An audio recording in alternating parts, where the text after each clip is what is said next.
سورۃ البقرہ کی آیت نمبر 176 سے اگرچہ ہم نے شروع کرنا ہے، لیکن پچھلی بات کو، موضوع کو ذہنوں میں تازہ کرنے کے لیے آیت نمبر 174 سے میں تکرار کر رہا ہوں۔ فرمایا، جو لوگ اللہ کی نازل کردہ کتاب کو چھپاتے ہیں اور اس کے عوض میں حقیر قیمت حاصل کرتے ہیں، یہ لوگ بس اپنے پیٹ آتش سے بھر رہے ہیں، اور اللہ قیامت کے دن ایسے لوگوں سے بات نہیں کرے گا اور نہ انہیں پاک کرے گا، اور ان کے لیے دردناک عذاب ہے۔ یہ جو پیچھے حرام و حلال کی بحث تھی، جیسے ہم نے عرض کیا، اسی کے ضمن میں یہ بات ہے کہ یہ اللہ کے پاس اختیار تھا حرام و حلال کا، تو یہ خود سے من گھڑت بنیادوں پر یہ چیز حلال ہے، یہ حرام ہے، اس قسم کی پھر رسومات، اس قسم کی بدعات یہ کیوں وجود میں آئیں؟ یہ اس لیے وجود میں آئیں کہ جن کی ذمہ داری تھی اصل اللہ کی کتاب کو بتانا اور اللہ کا قانون بتانا، انہوں نے ان بدعات کے مقابلے میں جو ان کی ذمہ داری تھی اسے ادا نہیں کیا، بلکہ رسمیں ہی ایسی بنا دی کہ جس کی وجہ سے انہیں بھی کھانے پینے کا ملتا رہے۔ لہٰذا کسی کا کوئی مر جائے تو بغیر مولانا کے کام نہیں چلتا، کسی کا کوئی پیدا ہو تو مولانا کے بغیر کام نہیں چلتا، شادی کرنی ہو مولانا کے بغیر کام نہیں چلتا۔ ہر چیز کو اٹیچ کر لیا اس طرح اپنے ساتھ کہ لوگ ان کو پیسہ دیں، لوگ ان کو چندہ وغیرہ دیں مثال کے طور پر۔ تو اس قسم کی بدعات کو بجائے روکنے کے بلکہ انکریج کیا، کیونکہ اس سے اس قسم کی مذہبی رسومات سے ان کو بھی دنیاوی فوائد حاصل ہوتے تھے۔ لہٰذا اللہ تبارک و تعالیٰ نے اس حرام و حلال کے ذکر کے بعد پھر ان کو ٹارگٹ کیا کہ تمہیں چاہیے تھا اللہ کی کتاب صاف صاف بتاؤ، تم نے اس کو چھپایا تاکہ اس کے بدلے دنیا کے حقیر فائدے حاصل کر سکو۔ اب تم جو اپنی اس عوام کو یہ کہہ رہے ہو کہ تمہاری یوں سفارش ہونی ہے فلان ہے، اور اللہ کے تم کوئی بڑے چہیتے ہو، اللہ اور عوام کے درمیان تم پل بنے ہوئے ہو، تو اللہ نہ صرف یہ کہ تمہاری سفارش وہ کرانا دور کی بات، تم سے کلام تک نہیں کرے گا، اور تم نے جو کھایا ہے وہ بھی آتش جہنم کھائی ہے، اور اس نجاست کو جو تم لے کر آئے ہو اللہ پاک بھی نہیں کرے گا، کیونکہ بہت سارے گناہ اللہ معاف کر دے گا، یہ تو اللہ تمہیں معاف بھی نہیں کرے گا۔ تمہارا گناہ تمہاری اپنی خرابی کا سبب نہیں بنا، بلکہ تم نے معاشرے تباہ کر دیے اپنے فائدوں کے لیے، اور تمہارے اندر یہ کہتے تھے تم دین کے نمائندے ہو، لیکن تمہارے اندر یہ جرأت نہیں تھی لوگوں کا مال جو تم کھاتے تھے اس کی وجہ سے کہ تم ڈٹ کے کھڑے ہو جاؤ اور اللہ کا اصل جو پیغام ہے وہ لوگوں کو بتاؤ۔ تو اپنے مادی مفادات کے لیے تم نے یہ کام کیا، لہذا فرمایا کہ اللہ انہیں بالکل اس نجاست سے پاک بھی نہیں کرے گا قیامت کے دن۔ 175 نمبر آیت میں وہی بات جاری تھی، فرمایا کہ یہ وہ لوگ ہیں جنہوں نے ہدایت کے عوض ضلالت یعنی گمراہی اور مغفرت کے بدلے عذاب خرید لیا، یعنی یہ جو انہوں نے سودا کیا ہے اللہ کی کتاب کو چھپا کے دنیاوی مفادات حاصل کرنے کا، کھانے کا، یہ انہوں نے ہدایت کے بدلے گمراہی خریدی ہے اور مغفرت کے بدلے عذاب خریدا۔ اور تعجب کی بات ہے کہ آتش جہنم کے عذاب کے لیے ان میں کتنی برداشت ہے، تبھی تو یہ سب کر رہے ہیں، گویا کہ اس کو برداشت کرنے کی ان میں بڑی طاقت ہے۔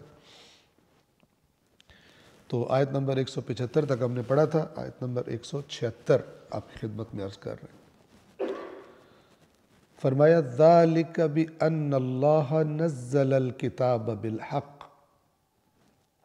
انہوں نے کون سی کتاب چھپائی اور جس سے خرابیاں پھیلی، معاشرے میں بدعتیں پھیلی، غلط نظریات پھیل گئے، اصل دین غیر اہم ہو گیا لوگوں کے لیے، اور جو نئی نئی چیزیں تھیں، ایجادات تھیں، وہ اہم ترین ہو گئی لوگوں کے لیے۔ ان کی وجہ سے ہوا کیوں اللہ ان کو اتنی دھمکی دے رہا ہے؟ اس لیے کہ ذالک، یہ اس لیے بِأَنَّ اللَّهَ، یہ اس لیے کیونکہ اللہ نے نزل الکتاب بالحق، اللہ نے کتاب برحق نازل کی تھی. یعنی حق بتانا، ہدایت کرنا کس کی ذمہ داری تھی؟ اللہ کی. وہ خالق ہے، اس کے لطف کا تقاضا ہے کہ وہ بندوں کو اگر بنایا، خلق کیا تو گائیڈ بھی کرے کس لیے تمہیں بنایا گیا. تو اللہ نے برحق اپنا قانون اپنی کتاب میں نازل کر دیا، اور ان لوگوں نے اپنے نظریات کا پرچار کرنے کے لیے خرافات اور باطل نظریات کے اس کے لیے کتاب کو چھپایا. اور کتاب کو چھپانے کی اس آیت میں جو بات ہو رہی ہے اس پر توجہ فرمائے، سمجھیے گا کہ یہ سزا اس وجہ سے ہے کہ اللہ نے کتاب تو حق کے مطابق نازل کی تھی، تو انہوں نے کیا کیا؟ وَإِنَّ الَّذِينَ اخْتَلَفُوا فِي الْكِتَابِ، اور یقیناً جن لوگوں نے کتاب میں اختلاف کیا. اختلاف کیا ہوتا ہے؟ یہ مراد نہیں ہے بلکہ یہ مراد ہے. ایک نظریہ، ایک عقیدہ خارج از قرآن انہوں نے بنایا، ٹھیک ہے، اپنا نظریہ بنایا. پھر جب اللہ کی آیت سامنے آئی تو کہا کہ یہ مراد نہیں ہے بلکہ دلیلوں کے انہوں نے مکڑی کے جالوں کے ڈھیر لگا دیے تاکہ آیت قرآن کے اپنے معنی سے جان چھڑا سکے. وہ جو اس آیت، وہ جو بالکل واضح اپنا معنی بیان کر رہی تھی، گھڑ گھڑا کر اس معنی کو گویا کہ انویلڈ قرار دے سکے اور اپنے نظریے کو ٹھونس سکے اس آیت پر. یہ جو میں بات آپ کو بیان کر رہا ہوں، یہ بنیادی ترین وجہ ہے فرقوں کے پیدا ہونے کی. چونکہ جو عوام ہوتے ہیں مختلف مسائل کی، ان کو کیا پتہ بھی قرآن میں کیا لکھا ہوا، اور ان کے ذہن میں یہ زہر بھر بھی دیا جاتا ہے ان کے علماء کی طرف سے کہ تم نہیں سمجھ سکتے اس کو. ٹھیک ہے نا؟ مختلف اس کے ورژنز ہیں. تم نہیں سمجھ سکتے ایک ورژن ہے، تفسیر پڑھو فلانی، یہ دوسرا ورژن ہے. تیسرا ورژن بغیر استاد کے نہیں پڑھو. خوب، یہ چیزیں اپنی جگہ پر اپنے صحیح معنی میں ٹھیک ہے، لیکن ہر مسلک کے عوام کو یہ جو تاکید کی جاتی ہے، اس کے پیچھے ایک بہت خطرناک بات ہوتی ہے. اور وہ کیا بات ہوتی ہے؟ وہ بات یہ ہوتی ہے کہ قرآن کے متن کو جیسا تمہارا استاد تمہیں بتا رہا تم وہ قبول کرو. بہت کم ہوشیار، باریک بین لوگ، البتہ اللہ نے عقل سب کو دی ہوئی ہے لیکن زنگ لگا دیے. دین کے بارے میں خاص طور پر عقلیں زنگ آلود ہیں، چونکہ دین کے بارے میں ان سے کام لیا نہیں. دین کے بارے میں 3-4 باتیں، جنت کنفرم، تو پھر کیا ضرورت ہے ٹینشن زیادہ لینے کی؟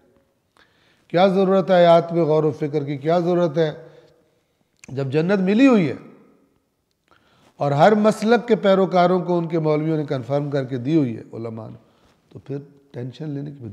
دنیا کی ٹینشن لیں جہاں پر ہم نے آگے بڑھنا ہے، جہاں پر پیسہ زیادہ بنانا ہے، کاروبار چمکانا ہے. یہ تو یہاں تو یہ تھا نا کہ جنت میں جانا ہے، تو جنت تو مل گئی. ہمارے مسلک کی چند رسومات ادا کرنے سے ہر کوئی کہتا ہے کہ جنت مل گئی، تو عوام کو ان کیوں ٹینشن لے دین. لہٰذا عوام نے دین کے جو ٹیکسٹ ہیں اور جو متون ہیں ان کو ان کا ٹھیکہ دے دیا مولویوں کو کہ تم ٹھیکے پہ لے لو، ہمیں صرف جنت چاہیے، تم اس کے ساتھ جو کرو.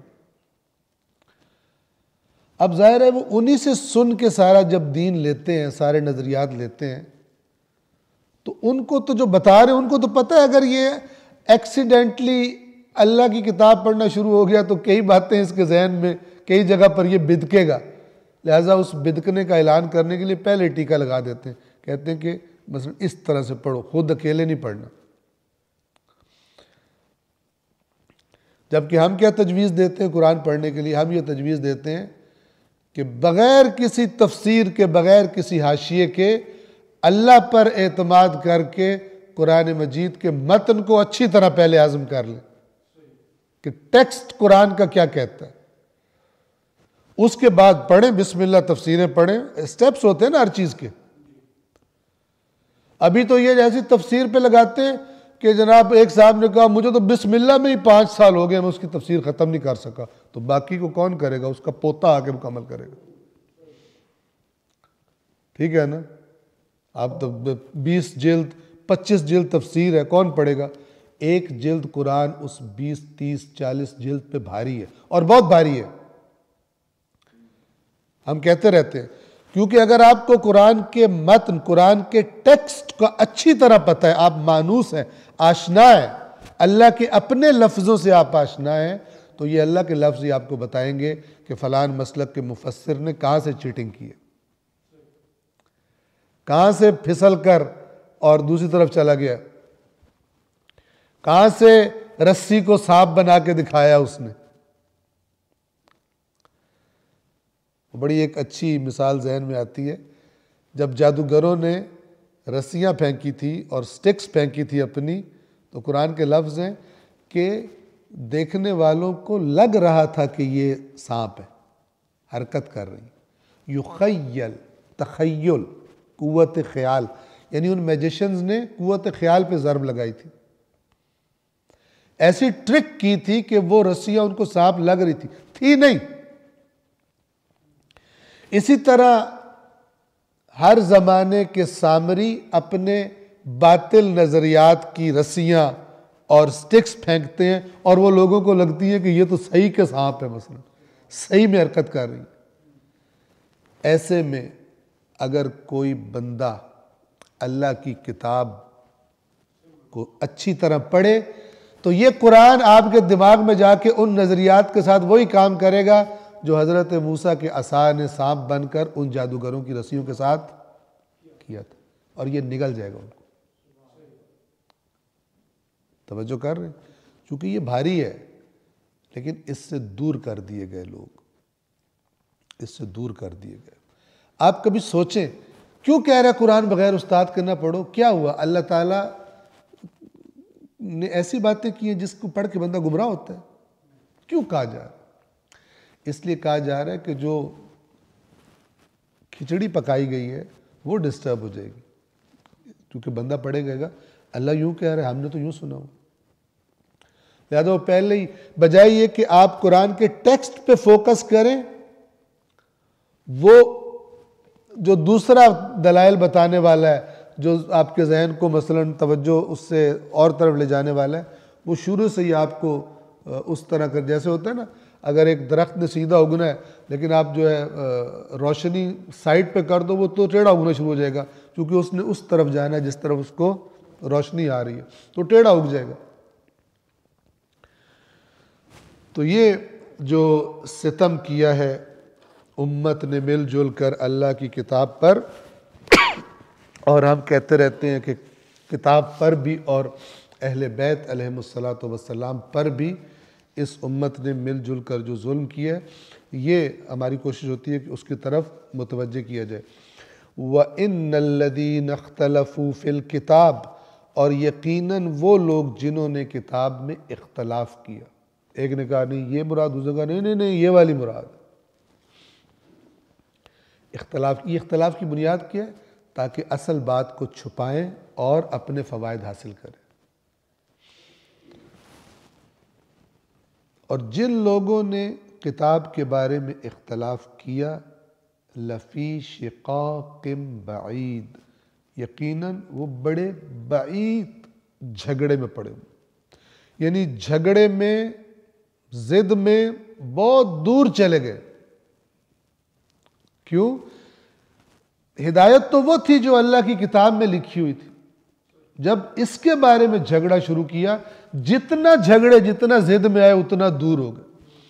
ایک بندہ اپنے غلط نظریے کے لیے جتنے دلائل گھڑتا ہے، جتنے پھر خواب سناتا ہے، اس کے اوپر جتنے شعر سن لیتا ہے، کتنی چیزیں شاعری کی وجہ سے اتنے عام نظریات ہیں، جیسے ارکان دین ہیں، واقعات جبکہ ان کا حقیقت سے تعلق ہی کوئی نہیں. حقیقت سے تعلق چھوڑیں، اگر اس واقعوں کو بندہ صرف غور سے دیکھے تو ویسے ہی وہ خرافات لگتے ہیں. لیکن شعراء نے وہ کمال دکھایا کہ ارکان اسلام میں سے شامل کر دی. ان کا منکر دین سمجھا جاتا ہے کس سے، اور کس سے بھی بے بنیاد ہے. تو کیوں فرمایا دو شقاق کہتے ہیں جھگڑنا، اور بعید دور تک، کیونکہ جتنی ضد لگائی ہے کتاب سے اتنا دور ہوتے جا رہے ہیں. اور جتنا بندہ پھر زور لگا لیتا ہے حق کے خلاف اتنا مشکل ہو جاتا ہے، اس کی انا خراب ہوتی ہے، اس کی شخصیت خراب ہوتی ہے کہ اتنے دلائل دینے کے بعد پھر کہے نہیں یار میں غلط تھا، بات وہی ہے جو ادھر مثلا صحیح ہے. یہ کون کہتا ہے؟ لہذا انسان پہلے دن سے ہی پہلے حق کو ڈھونڈے، اور پھر اگر دلائل دینے ہیں تو حق کے حق میں دلائل دے، نہ کہ اپنے باطل فرسودہ اور من گھڑت نظریات کے لیے دلائل دیتا رہے، پھر اس کے لیے مشکل ہو جائے حق کی طرف واپس آنا. آیت نمبر 177.